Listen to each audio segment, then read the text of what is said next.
তোমার বাবার চোখ বন্ধ হলে না বুঝবা দুনিয়া কাকে বলে। তোমার বাবার উপার্জন শেষ হয়ে গেলে না বুঝবা দুনিয়া কাকে বলে।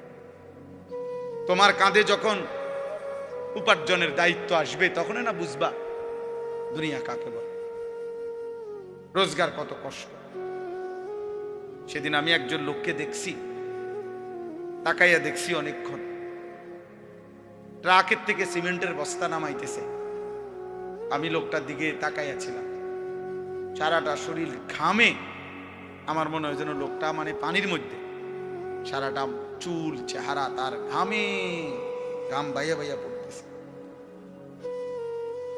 তাহলে এক বস্তা ট্রাকের থেকে প্রতি বস্তা সিমেন্ট নামাইয়া গোডাউনে থুইলে সর্বোচ্চ 60 টাকা, 8 টাকা বা 10 টাকা দেয়। সর্বোচ্চ রেট হলো 10 টাকা, মানে এন থেকে হয়তো গোডাউনে থুইবে আর কি। তাহলে 50 বস্তা সিমেন্ট যদি এই বেচারা নামায়, তাহলে প্রিয় যুবক ছেলে, 50 বার এই লোকটাকে, তোমার বাবাকে হতে পারে 50 বারই উনি কোমরটা বাঁকা করে। নাহলে কেমনে বস্তাটা লইব? 50 কেজি সিমেন্টের, 50 কেজি সিমেন্টের একটা বস্তা বেচারা কেমনে নিবে? প্রতিবারই তাকে কোমর বাঁকা করতে হয়েছে। প্রত্যেক বস্তা সিমেন্ট হয়তো ফালাইয়া ছোট্ট একটা গামছা হয়তো কোমরের থেকে খুলে আবার ঘাম মুছছে, আবার আরেক বস্তা লেগে গেছে, আর গুনছে কয় বস্তা হইল। বিনিময়ে 500 টাকা, হয়তো 50 বস্তায় 500 টাকা পাইছে, 10 টাকা করে। সেখান থেকে ভাঙ্গাইয়া তোমারে 200 টাকা দিছিল। তুমি বলছো তোমার স্কুলে দিতে হবে, সেই ঘামে ভেজা 200 টাকা। আর তুমি জানো আর সেই 200 টাকায় মোবাইলে ঢুকায়া উলঙ্গ ছবি আর নাচ গান নর্তকী দেখে শেষ করে দিছ। তুমি সন্তান না, বরং তুমি জানো আর।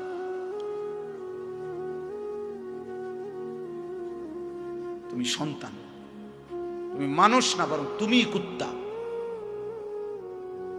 তুমি জানো আর, তুমি জানো না তোমার বাবার এই 100টা টাকার পিছনে কতগুলো ঘাম ঝরছে, বেচা কতগুলো ঘাম ঝরছে।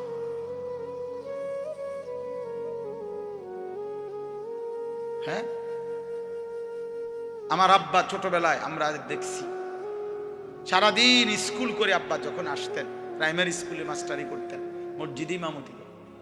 আমার আব্বার একটা বা দুইটা গেঞ্জি ছিল, গেঞ্জিগুলোর এই পাশে এই পাশে ঘামে ভিজা। তো আমার মনে আছে কোনো সময় গেঞ্জি ধুইতে দিলে আমরা ধুইতাম না, আমি ফাটতাম না, মানে ঘামের গন্ধে বাবার গেঞ্জি ভিজা থাকতো। সেখান থেকে আব্বা, আমার মনে আছে, মাস শেষে প্রতি 300 টাকা মাদ্রাসায় পাঠাইছে আমার লেগে। একটা পোস্ট কার্ডে তখন মানি অর্ডার করতে হইতো টাকা, তো মানি অর্ডার করলে একটা ছোট্ট পোস্ট কার্ড আছিল, এটার মধ্যে নাম ঠিকানা লিখতে হইতো, নিচে দিয়া একটু জায়গা ছিল, এখানে নিজস্ব কোনো কথা থাকলে লিখতে হইতো। আব্বা লিখতো, আনিস তোমার জন্য 300 টাকা পাঠাইলাম, বাবা টাকা পাইয়া জানাইও। তো আব্বারে জানাইতাম যে বাবা টাকা পাইছে। এই 300 টাকা গুনে গুনে 2 টাকা ডাইলবাজি, 2টা পরোটা, এমনি আমি গুনে গুনে খাইতাম, হিসাব গুনে গুনে। এই জন্য দোস্ত আমার, বন্ধু আমার, আমি বিষয়টা বললাম, মেহনত, যথাযথ পরিশ্রম মানুষকে দুনিয়াতেও ভালো করে, আখিরাতেও ভালো। অনেক নওজোয়ান মাশাআল্লাহ, প্রিয় ভাই, আমি অনুরোধ করি পরিশ্রমী হও, মেহনতি হও। এমন সুন্দর জীবন, সুস্থতা, এমন সুন্দর যৌবন, এই শুধু শুধু নারী দেখে দেখে না, এটা মিলে যাবে না। এই যে মহিলারে তুমি রাত দিন মোবাইলে দেখো, এগুলা পাইবা তো, তোমার একজন বিবি হবে, তোমার একজন স্ত্রী হবে। আর যেটা চাচ্ছ মনে, এটা পূরণ হবে। এই পৃথিবীর লাখ লাখ কোটি কোটি মানুষ স্বামী স্ত্রীর মিলনে এরপরেই এই মানব প্রজন্ম এখানে আসছে। আজ এটা তোমারও হবে।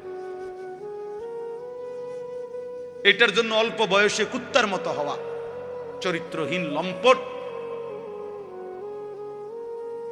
যে রাত দিন নারী দেখে, ছবি দেখে, জিনা ব্যভিচারের দৃশ্য দেখে, এমন নিকৃষ্ট জানোয়ার হওয়ার কোনো দরকার নেই। এটা এমনি মিলবে। বিয়ে শাদী তো স্বাভাবিক বিষয়, স্বামী স্ত্রী, নারী পুরুষের মিলন, তো আল্লাহ তাআলার কুদরতি নিজাম। আল্লাহ বলছে আমি এটা ব্যবস্থা করে রাখছিলাম, যথা সময়ই পৌঁছে যাও। সময়ের আগে এক লোকমা খাবারও পৌঁছে।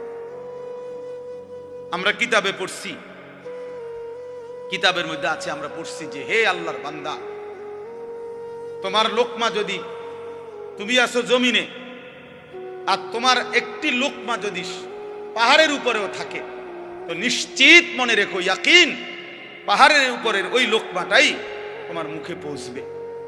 আর আল্লাহর ওলিরা বলেন, যদি হে আল্লাহর বান্দা, তুমি মুখের কাছে দুই ঠোঁটের সামনে নিয়ে আসছো লোকমা, কিন্তু যদি সেটা তোমার ফয়সালাতে না থাকে, খোদার কসম ওই লোকমা তোমার ভিতরে ঢুকবে না।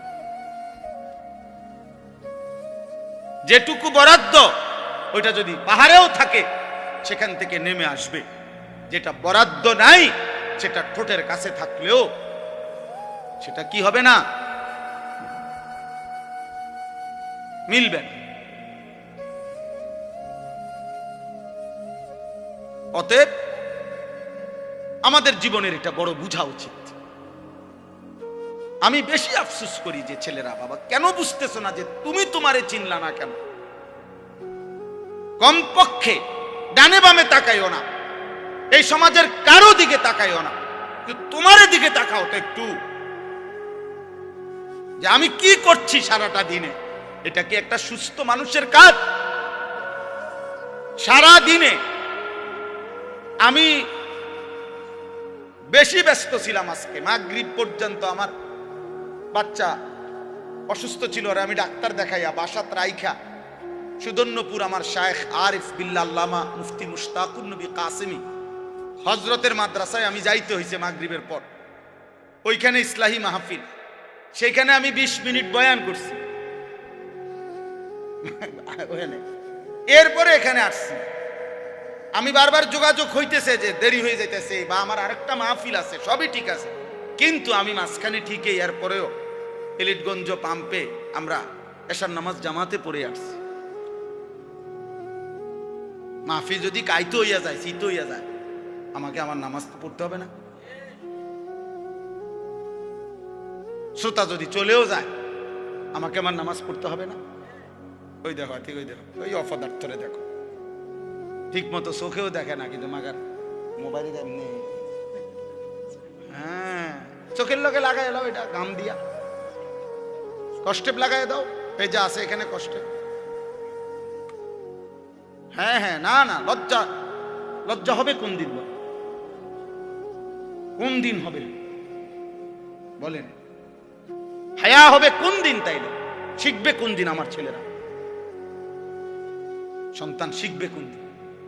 ফেরাবে কে এদেরকে? কারো। সবাই আমরা, সবাই ভাবতেছেন পাশ কাইটা জায়গা, সবাই ভাবতেছেন মাথা নোয়া জায়গা, সবাই ভাবতেছেন যার যার রুমে ঢুকে গেলে, ঘরে ঢুকে গেলে দরজা বন্ধ করে দিলে নিরাপদ। আল্লাহর কসম, কোন সমাজের মধ্যে যদি জিনা বেড়ে যায়, বেবিচার বেড়ে যায়, নারী ছেলে মেয়ের অবাধ মেলামেশা চলাফেরা যদি বেড়ে যায়, রব্বে কাবার কসম কিতাবে আছে, ওই সমাজের কোন ঘর আর পবিত্র নারী মেলা কঠিন হয়ে যায়। আগামীর প্রজন্ম হয়তো নেককার মেয়ে, চরিত্রবান মেয়ে, সতী সাথী মেয়ে মিলাটা কঠিন হয়ে যাবে যদি জেনা বেবিচার আর পরকিয়া আর হারাম অসভ্যতা এইভাবে ছড়িয়ে যায়। বর্তমান সময়ে মানুষের সবচেয়ে বেশি যেই গুনাহটি হচ্ছে, সেটা হলো এই চোখের গুনাহ। কিসের গুনাহ বলেন? এই চোখের। দিবা নিশি আমাদের মা বোনেরা বেপর্দা রাস্তায় চলছে, নিজেদের ভিন্ন রকমের অঙ্গভঙ্গি, আর এটা পুরুষ প্রতিনিয়ত দেখছে, অথচ এটা হারাম। মোবাইলে প্রতিনিয়ত কিশোর যুবক ছেলেরা, একটা বয়সী ছেলেরা একেবারে বেসামাল এই বড় মোবাইল ব্যবহার করে রাত নাই দিন নাই সারা রাত নারী ছবি অস্থি দৃশ্য দেখছে। অথচ খোদার কসম এটা একদিন জাহান্নাম ছাড়া আর কিছুই মিলবে না।